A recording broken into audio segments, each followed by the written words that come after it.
బంగారు బొమ్మ నీ అనురాగం నాకు సొంతమా అల్లరి కన్నాయి అనుమానం నీకు న్యాయమా ఇది కరగని కలానుకోనా కల కాదని ఎదురుగా ఉన్నా ఒళ్ళో ఇలా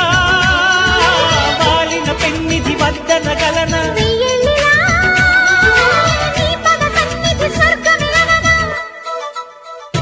బంగారు బొమ్మ నీ అనురాగం నాకు సొంతమా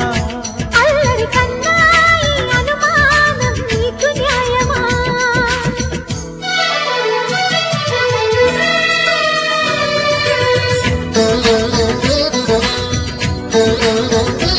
Thank you.